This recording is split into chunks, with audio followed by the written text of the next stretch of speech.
Hey, just got the mail. Let's see. Junk. Oh, hey, honey. What's next? Just got some fan mail. Dear What's Next? I'm a big fan of the show. Really love that Mark Middleton. He's so cool. And that other guy, Phil or Bill, what's his name? I forget.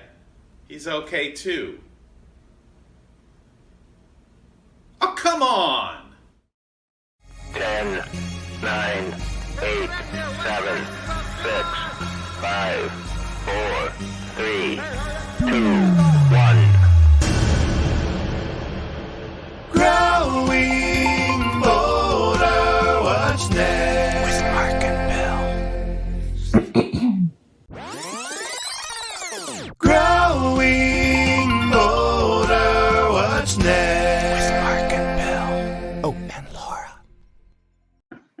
We may have Laura in the regular open before this is said and done. Hello, everybody, and welcome to What's Next. And Bill, Laura, it's good to see you guys, even though it is remotely. And if I can be honest with you guys, we never really know what's next when it comes to this show.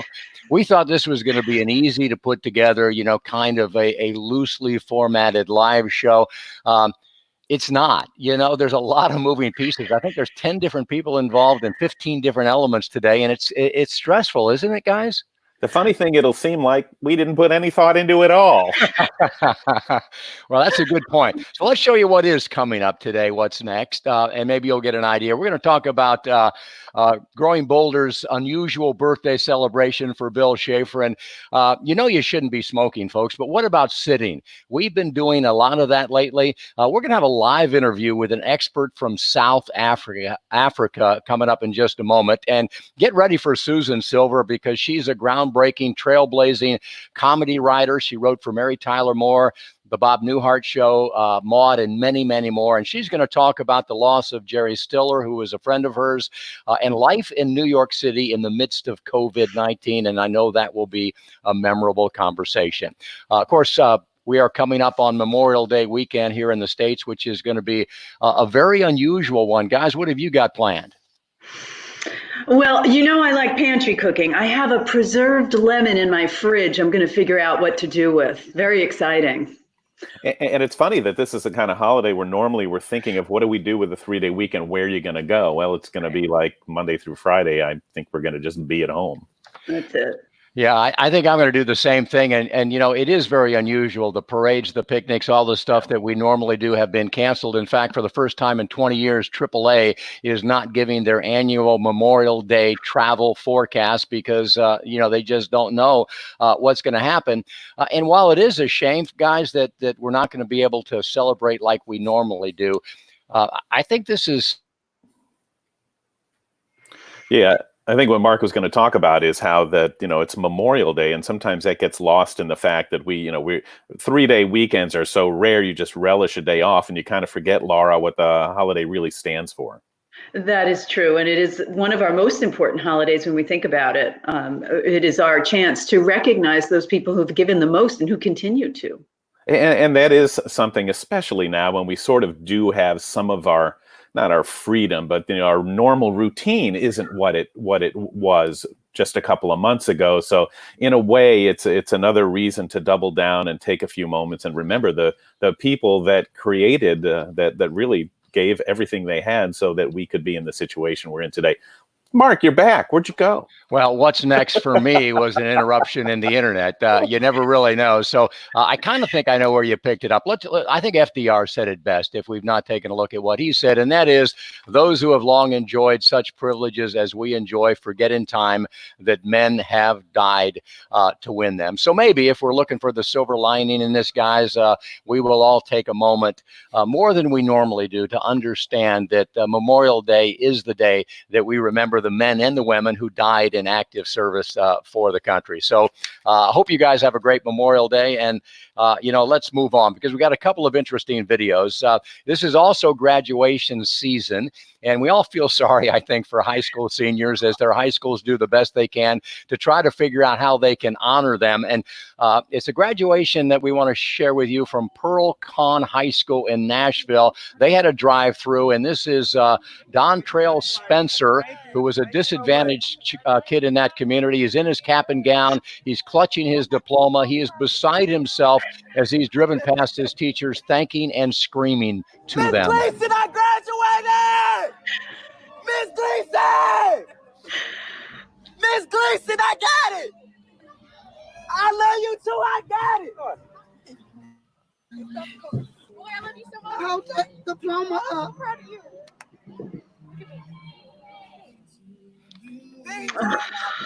Isn't that something, guys? Oh God, that makes me so emotional because it's so non-traditional, but at the same time you see how important a teacher is for a student. What a difference they make in their life. That is just gorgeous. I'm so glad you found that. Very uplifting. You know what it underscores too, Laura and Mark? It's that maybe now we're starting to really kind of figure out that we need to be more appreciative of the things that we've taken for granted for so long. I mean, graduation, that kid was so excited to graduate, a beginning. Who knows, what the job market's like when he gets out, but man, he accomplished a goal that was important to him. And man, don't we live for that kind of feeling? Hey, man, I think that's a great point, Bill. That video has been seen by over 30 million people worldwide now, giving everybody an understanding of what it does mean for some folks to graduate. The other video we want to share today was, it comes from in Michigan, and it was a granddaughter who wanted to celebrate her 87-year-old grandmother. So she and her family showed up at the senior living home to sing her You Are My Sunshine. And before grandma could even make it to her balcony, residents throughout the community were on theirs enjoying this serenade. The whole crew out. Just my sunshine, my only sunshine. You make me happy. Skies are gray. You'll never know, dear, how much I love you. Please don't take my sunshine away. It's the little things, isn't it? That's it. Again, it's appreciation. We talked several weeks on this program about my mom and dad. They're both in their 90s. We've been doing that we never did before. We've been doing the FaceTime stuff like we're doing right now with everybody. They think it's magic. And we're all calling our families and our friends more than we did before. And man, that's I'm getting the soapbox. It's about heart. That's what this is about. Yeah. No, it is great. And I think we're going to talk about this later with one of our guests. It's forcing a lot of people to use technology in ways that they hadn't previously, and it's enriching their lives, as they do it. Folks, I'll be honest with you. We were getting very nervous about our 6th season on public broadcasting television stations nationwide. We got a lot of great content, but we've been unable to get into the studio, to tie it all together, to do the intros and the outros, the ins and the outs. And we were literally running out of time when we finally got permission to do a socially distanced, mask wearing, disinfectant spraying, minimal crew taping session just 2 days ago. Here, in fact, here's Mike. You've met him on this show, and Jason Morrow, as they, did all of the technical end of this. Our executive producer for the show is Jackie Carlin. She was there. Of course, Bill Schaefer was there doing his thing. I was there doing my thing. Unfortunately, one of the biggest disappointments is Laura could not be there in person, but take a look. She definitely participated and will be in every show. And Laura, you're looking pretty good there. That's my happy picture, me in the great outdoors exploring. I'm sorry I couldn't be there, but of course we can't travel yet from New York and we have to socially distance, but thank you for including me that way. So what are we going to do, Mark? How are we going to make sure that Laura's in the show as much as we need her to be this season? Well, she's, as everybody knows here, she's a very smart woman. She's got a lot to say. She's produced a lot of content for us, so she's just going to deliver it from home. In fact, I may be telling more than I should. Her brother is a documentary filmmaker who also lives near New York, so we are engaging her brother to drive to her house. She has given him permission, and I think it's the only person that she would allow in her house during this time to shoot her. So that's how we're going to make it work. And and that he's sacrificing quite a bit because his wife said he has to quarantine 7 days after being at my house. So is I'm that a is growing that because bolder. she knows you really well, Laura, or is that from something else? She's just being extra cautious. I want to show you two more pictures from our shoot 2 days ago. The other one, this is breaking news, folks.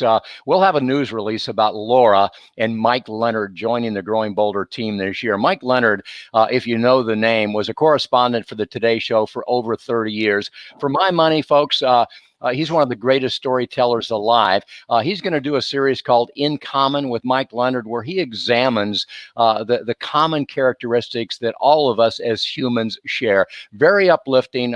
This guy is really a philosopher and a poet as much as anything. So Mike Leonard and Laura Savini, along with Dr. Jim Smith, are joining the Growing Boulder team as regular correspondents and collaborators this year. Pretty exciting. The show's going to go through the roof. Mike Leonard was the guy who, when his stories ran on the Today Show, everything stopped. All of the anchors, they stopped, they teared up, they looked at each other, they laughed. He's amazing, and folks, you've got to tune in to see what Mike Leonard's up to.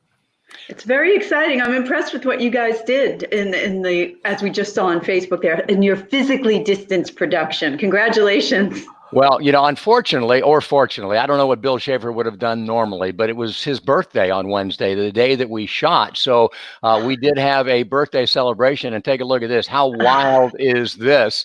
All of us here partying with Bill. It was a lot, Mark. It was a lot like my high school and college dating experiences where everybody tried to keep at least 6 feet away from me. But, last year, I was thinking about that. Last year on my birthday, I sat in with a band here in town, My Generation, one of the top musical bands. And we were all like compressed in this tiny little club. And I don't know when we're ever going to get to do stuff like that again. So this was great. You guys are the Growing Boulder family. And folks, you're part of the Growing Boulder family. The Growing Boulder family is one that cares about each other, that supports each other, that helps each other through the tough times and celebrates the good times. And that's just an example. It doesn't matter what the restrictions are. We're going to help each other. We're going to propel each other to live the best lives that we can live. Amen, Brother Bill. All right, let's move on because, one of the things all three of us are anxious to do is to move more than we have been, to get away from the refrigerator a little bit. And Laura, I know you're one who has always believed in regular exercise. What are you looking forward to doing when we return to the new normal? Well, I want to get back out on my bicycle. And, I am not a natural athlete. So this has been, it's a little bit tricky for me because sometimes I really have to push myself to get out there. And during the winter, I didn't get out so much. And now I have to say I'm a little bit concerned with the coronavirus and being out there. Do you wear a mask? Do you not wear a mask? Can you be on the public paths? I don't know. It's going to be a little bit tricky this year. What are you going to do, Mark? Are you going to swim? I'm dying to get back in the pool. It's been 11 weeks since I worked out, and I won't get back in the pool like this for some time. This was actually in a competition, but I work out 3 times a week with a group of primarily triathletes that are 20, 25 years younger than me. But it's a great workout group, and swimming for me is a meditation. It's a mindfulness experience. It's almost yoga. It's stretching. It's breathing. So I've been dying not being able to swim, but I do believe come June 1st, we're back in the pool. Billy, what are you going to do? For me, I used to go to the gym. That's how I would get exercise, and you can't do that, or you couldn't. And now I'm scared to go back. And you were talking about the pool. Any swimmer, everybody's a swimmer. You couldn't do it. So that really has been a different experience. Laura, I did start riding my bike. Now, I've got a department store bike. It's years old, but I pulled it out and I did the trails in the area, and just the peace from being, surrounded by nature. It was fantastic. And I do it like 3 times a week now. And I'm pretty weak up top and don't have the cans anymore, but man, my quad. Well, but you said it, Mark, it's meditation. So I think for anybody who's a little hesitant to get back out there, it really, even if you just go around the block once on your bike or you walk a half a block, it's so important to get out there and move. It really is. I don't know if you guys know, but I had a concussion last summer, and it was very hard for me to get back. And my doctor just said, you've got to try. If you're scared, if you're nervous, if it hurts, it doesn't matter. You need to get out there and just face the fear, face that anxiety, and just walk 2 houses if that's all you can do. And I think that's important for all of us, is just to get back out there after this stay at home. Laura, the program is called Growing Bolder. Can I be bold enough to ask if there's a story behind how that happened? Oh, it's so boring. Oh. Just a household accident. Embellish it. Well, I was out in the Hamptons, but I just hit my head really hard. It was bad. And you know what I take away from that? I'm glad you're better, first of all, by the way. But that's a good doctor, because it's true. As we get older, we become risk averse, and a doctor that encourages you, obviously we need a doctor's permission if we've got health issues, but we can't use our age as an excuse to not get out there and go. And, one of the things that someone has said, many people have said lately, is that the future of fitness is online. And I don't believe that, but I do believe that increasingly it will be online. And, we've learned that lately with all of, the opportunities to engage in different types of programs online. And I'm talking about this because we've found a really, really good one that we want to share with you folks. There's been an explosion in online programs lately, but, this one is called the Optimal Me. And it's unique overall fitness platform that doesn't just have the most important kind of fitness for older people. It's the whole package. It's diet, nutrition. It's changing our belief system. So joining us now, we hope, our fingers are crossed, from her home in South Africa, is Liz Grantham, who is the founder of the Optimal Me. Liz, how are you doing today?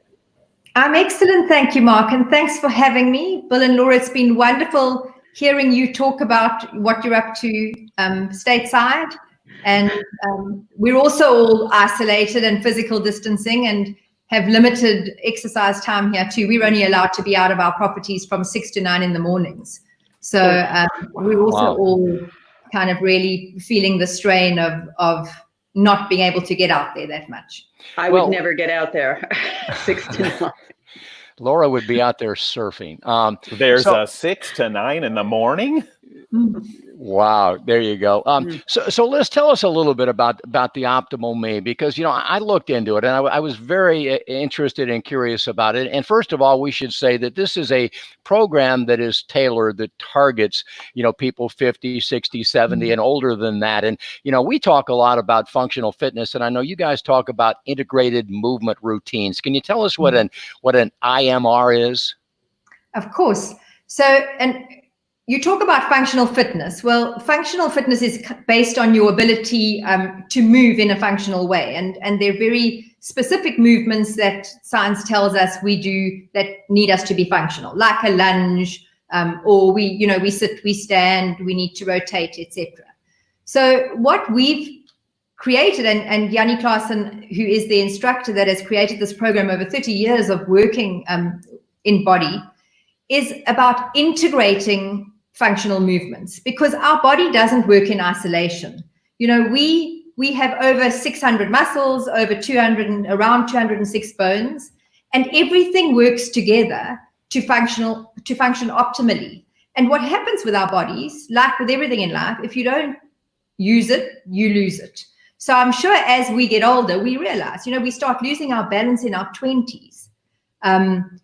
Anybody who's an athlete or does exercise or has had an injury realizes that you lose range of motion in your joints. To get it back is really hard work. So what our integrated movement routines are all about is about moving in a way that is integrated, that is going to support us to be functionally active in the way we need to be for as long as we can. And, we can do these functional movement routines all the way until we're in our 80s. I mean, he has got clients that are extraordinary, but it's about doing the things you need to do to get through your day in the most functional way. And Laura was talking about becoming fearful from having had an accident. You talk about swimming. Swimming is also a wonderful whole body movement, but there are very few other exercise forms that are that. So what we talk about with integrated movement routines is that you can use it as a whole program if you want to, if this is all you're going to be doing, or you can use it as an additive, because you talk about growing bolder. We say older, bolder, better. We need to keep our physical freedom for as long as we can, because that's what life is all about. We want to be on those trails, cycling or swimming with your young triathlete friends. And this is one of the ways that we all can be making sure that we are keeping our bodies fine-tuned. We're talking with Liz Grantham, who is the founder of the Optimal Me. And Liz, I love this conversation, because I think it's critically important for all of us. One of our primary desires is to maintain our independence for as long as we can. And your integrated movement routines is critically important to that. And not only that, we're all going to experience setbacks, physical setbacks as we age. And to a large degree, the extent of our recovery afterwards is going to be dependent upon our overall fitness at the time. So thank you for what you're doing. And I have to ask you this, because I know you had a successful career as a marketer and advertising, working for agencies for major corporations. Many entrepreneurs end up creating something that they need to help themselves. Were you at a stage in your life when you were worried about your own future fitness? Absolutely. And even more than that, I think my health overall. So, working in advertising is very deadline driven. Clients need things immediately, quick, fast, very little time to take care of oneself. And I think many of us suffer from that, even if we're not working. A lot of people carry a big load. You've got aging parents, younger kids, we just take care of a lot of stuff. And I was actually told that I was on the kind of cliff of having adrenal fatigue, which is sort of yuppie flu, or that, that kind of real stress-related illness. And I was told that I had to exercise to start getting my adrenaline under control and to be able to get my stress levels under control. And that was the first time that I went, okay, I really need to do something. Because like you, I was a swimmer when I was younger. It's the only exercise I've ever really liked. The rest has been just a chore for me. To do it, I kind of do it because I have to, but I can't stick with it. And I did a lot of research, and I started finding out about functional medicine, which led me onto this kind of whole functional movement piece. And it was really transformative for me. And in an hour, my whole attitude towards my body and movement and exercise changed. One 50-minute session, suddenly I wasn't popping ibuprofen every afternoon to get through the day. It really had a massive impact on me. And I travel quite a lot. So I then, a few months later, was in Barcelona, and I was kind of, oh my God, if only I could just do one of those workouts right now. If I could do one of those routines, I just know how much better I would feel. And that's how the idea was born, because honestly, it made such a difference to me. It's made such a difference to the people that have been doing this, that I just thought to myself, this is something worth sharing. Because I think, we're living longer. We know we've got to learn to move. Physical inactivity is actually considered by the World Health Organization as a global pandemic. Never mind that we're currently living in a COVID pandemic. Physical inactivity is, in fact, a pandemic. So we need to all start somewhere. We've just got to try and find the motivation to just start somewhere. And exercise, like you said, for you, swimming is almost a meditation. Exercise and movement shouldn't be a chore. Ideally, it should be something that is pleasurable to us, because that's when all our fantastic, happy hormones and chemicals start pumping. When we're feeling good, we're creating dopamine, our endorphins start going, we produce serotonin, all our kind of pain relief chemicals start being produced. So it makes so much sense. But really finding the mojo to just get up and do it is I think, the part that often is tricky. Coming up in a second, folks, we will tell you how you can, help start creating the optimal me for you. But, first, Bill and Laura made me promise, when they understood that we were talking to Liz, that they could throw a question out themselves. Guys? Well, Liz, I'm wondering if you haven't exercised in a long time, maybe for one reason or another, health or other, can your system easily integrate exercise into somebody's life? Very much so. So we've built out a program where you can choose by level. So we have a beginner's program and an intermediate program. We also have different time durations. So for somebody that hasn't done something for long, they could start out just doing a very simple 5 minutes. What we do also have is there's a little assessment with the course we have, where it will tell you whether you should do a beginner's or an intermediate program potentially. And if somebody goes and explores our movement section on our site, they'll also find we have a section that's called Restore. So for instance, there's a wonderful spinal mobility program that's just, it's not an integrated movement routine, but it's a series of movements that can actually help you loosen your spine or shoulder. You know, they're just a few things there. But you definitely can start slowly. And that's what we always say is, you know, if you haven't done anything, get up and walk around your chair. You know, just really, we need to just start. So our program will definitely help ease you into becoming familiar with it. That's good stuff, Liz. You know, for me, exercise is kind of a funny thing because we all know we should do it, but if we have any reason at all to say no, I mean, I'm going to grab it. You know, oh, you know, the knee's a little twisted, and that's why I was thinking about, you know, an app. I can see where an app could really be like your best friend to help motivate you to do it, but at the same time, I mean, I get so confused sometimes by the technology. Is it a tough thing to kind of get the hang of?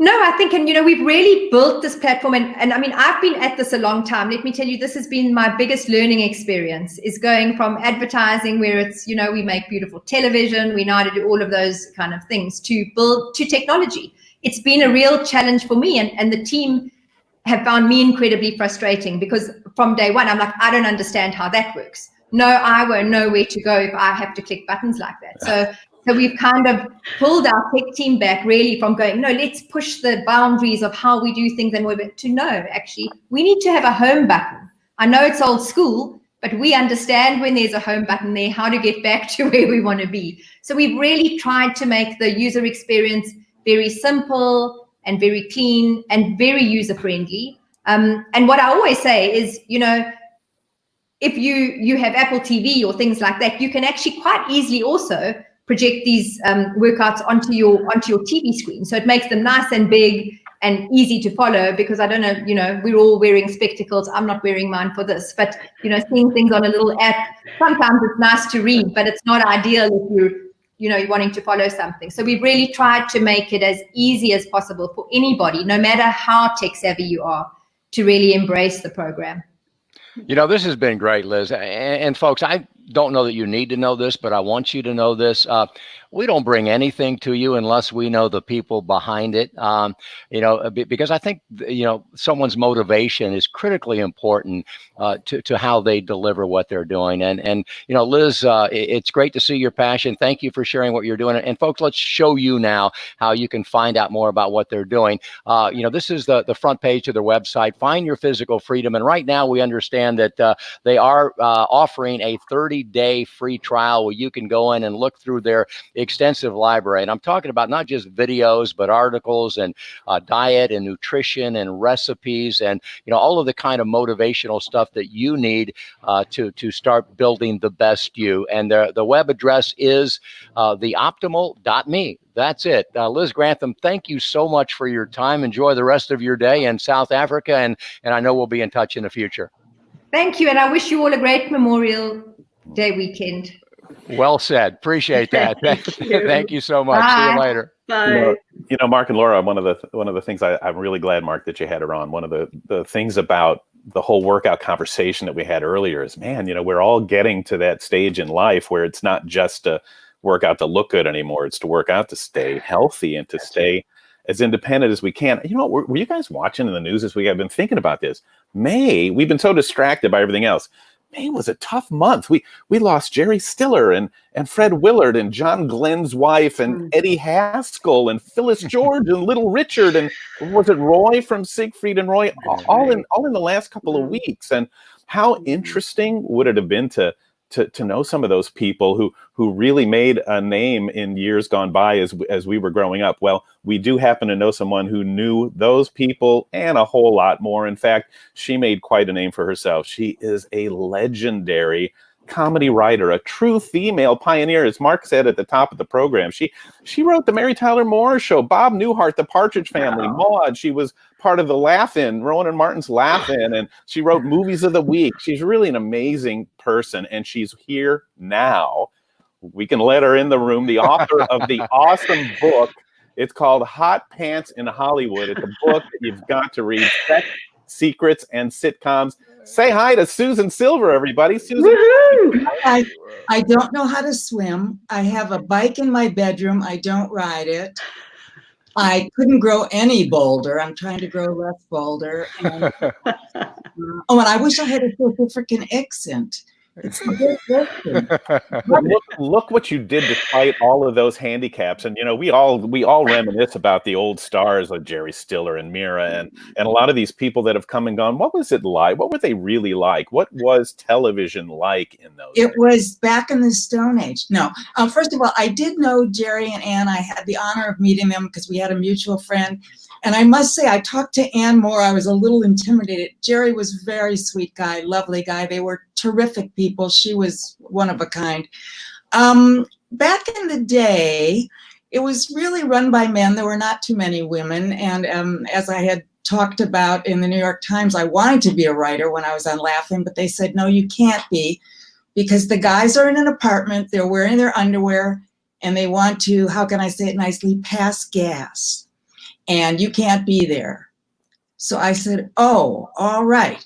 So I started writing in my office when no one knew it with my partner, Iris Rayner Dart, who later wrote Beaches, and the great Gary Marshall, who we lost a couple of years ago, was my manager and mentor. And I kind of got in with Mary Tyler Moore, which was starting at the top. I said it was downhill for the next 20 years. But look what you did, Susan. You were like the queen of reinvention before that became a popular term. You've had so many different experiences in your life. And let's fast forward to now, because after all, this is Growing Bolder. And you had a column in New York Society, which was a great column. You're single at an age where this is a big thing for a lot of people, relationship things. You wrote a column called The Search for Mr. Adequate. Because it's so perfect. Yeah, you can't find, if you wait for Mr. Exact or Mr. Right, you never find anybody. But Susan, what adequacy scale of talk zero. Talk about the pitfalls, and to this day, you're still searching for Mr. Adequate, especially in a pandemic. How are you going to find one? I've been divorced like from another century, and it's getting harder and harder. And now, since we don't leave the house, but as I said to you, Bill, I've been social distancing before it was cool. I think for 30 years I've been in the house. I was an only child. I'm a writer. I have a garden in New York, which is wonderful, so I can go outside. And I don't leave the house a lot, so I have to wait for someone to move into the building to see if I could go out with them. And now we'll have to wear masks. We won't know what people look like. I don't know. I think I'm just going to give up. Oh, you can't give up. You've got too much going for you. Let's bring Laura and Mark in, because I know that they've been wanting to ask questions of you too. Laura, say hi to Susan. Susan, my idol right now. Okay, you're amazing, and the bravery you had to have to go into a man's world. Do you have any advice for us, for women who are still trying to break into the man's world? You know, the truth of it is, when you don't know you're doing something. It was the beginning of feminism. I was married to a terrific guy who said, do whatever you want. And I just assumed I could do it, and no one would say no other than my other boss. And I just did it. And I guess you have to be a little pushy. You have to have really good support system. Gary Marshall was my mentor. He backed me up. He got me into Mary Tyler Moore. They had started mid-season. And they said, well, if we get picked up, we'll use her because you're there backing her. So I started there, and it was such a wonderful place to work with such great people that I thought it was easy. So, from then on, it was like, wow, if I started out and it had been bad, I don't know if I'd have had the with it all to do it. In my book, I talk about the 3 R's, which are reinvention, which I have done, which Bill mentioned, resilience, which is really the important thing, and relationships. Those are the 3 things. And after I stopped writing, I had the luxury of moving back to New York and taking a year off and just meeting with everybody I could and networking and finding out what I wanted to do. And I went to work for Holocaust-related things. So it was a total, and Gary Marshall said I was a sitcom writer / Nazi hunter.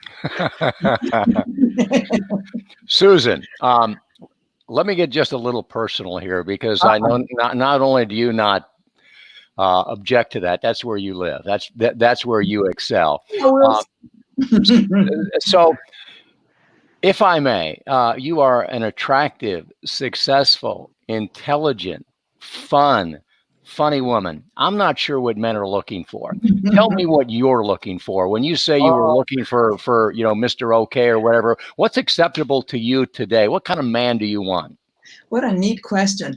First of all, on the adequacy scale, it depends on your stage of life. When you're 35, you're looking for someone tall. So if you have a baby, he'll be tall. Now now I say I'm between 50 and death, so it hardly matters. But I want someone tall. I still want, because I love doing high heel. I want someone really, really smart, smarter than I. My husband was smarter than I. My boyfriends have been. I love to be challenged. You don't have to be funny, because I am funny. I can't help it. And then there'd be like two funny people trying to. It's no good. Someone really kind and decent, and someone who used to like to travel, because I love traveling. Now I don't know. And someone younger. There you go. Well, Susan, let's take a quick look at some of these photos you sent us too, Mark, because the book has been flying off the shelves, and it's a great thing, and it really is a fantastic read, especially now that we have time. There's she talks of everything from dating Lenny Bruce, having a date with Lenny, fixed up by Lenny's mom, and she met Jim Morrison and hung with Sean Connery, and there were so many fantastic experiences, and this is what she looked like back in those days. You could tell. Even take another shot, Mike, the second one. Ed Asner once said that something like he couldn't believe that somebody as sexy as her could be as funny as she was. And you can't underestimate, Susan really was the person who used her own life experiences for all of these strong female leads. Shirley Jones in the Partridge Family, Mary Tyler Moore. These were Maude. These were amazing characters. Susan, it's very self-effacing. These are based on her experiences and her memories and the way she looked at life. So she was a huge part of the golden age of television. So Susan, after all of that, and a cancer battle, Susan is a cancer survivor as well. So all of this is in the book. But Susan, help us put a bow on this. What aside from the jokes and the anecdotes and the stories, what can we learn about how to live a life of adventure, a life of excitement, a fairy tale life, the way that you did? That was my ex-husband, by the way, who will be like both embarrassed and honored to have been on the show. Something, we've had so much time to be alone and think. As I said, I'm an only child. I'm a writer. I do a lot of being alone and thinking. But I heard you guys say we have to be grateful. It is so true. And you have to build a network of wonderful friends. I couldn't do anything without my friends. My friends are my most important thing. I don't have children and a family, so I've gone out and I've rented 3 Israeli soldiers who I sent to college in my family. I have a beautiful little godchild who's a Make-A-Wish child, who is the love of my life. Relationships, reinvention, and resilience. When I was sick, I decided with cancer in 2009, I'm giving it 20%. 80% is my real life. I lost my hair. I have bad hair. It came back curly and wonderful. Who knew? So those are the 3 R's. And basically, my motto is, life ain't over yet, and we're still here. Amen. Mm-hmm. Well, Susan Silver, thank you so much. And Bill, we appreciate you leveraging your friendship with Susan to bring her to us. And Susan, it's a perfect lead in, and we thank you for this, to our Growing Bolder meme stream, where we share a thought, toward the end of each show. And, we're all worried about contagion these days, and with good reason. There is a highly contagious virus out there, but you know what's also contagious, folks? Kindness, hope, understanding, and as Susan just mentioned, gratitude. So be a carrier. We don't want to be asymptomatic when it comes to these highly contagious attitudes. And that's what's on my mind today, guys, as we wrap this up. And I wonder, am I naive to think that we can stop and we can listen and we can communicate and we can compromise? Am I crazy to think that we can show passion and compassion and empathy and understanding for others who have opinions that are different than our own? Am I a dreamer to think that there is a kinder, gentler world out there than the one that we've all come to know and the one that we apparently live in now? Am I crazy to jump to the conclusion that everyone and everything has the ability to find a way to come together, to make a difference, and to work through our differences. It's a tough time. This is really a tough and challenging time for all of us. And, we just want to be an organization, a group, a company that encourages people to get along, to become their best selves, and to grow bolder, because that's really what life is all about. So, Bill and Laura, I always appreciate the time that we have to be together. We had some great conversations today. We sure did. Very uplifting and inspiring. And thank you for what you just said. Trying to understand each other more will be one of my upcoming goals.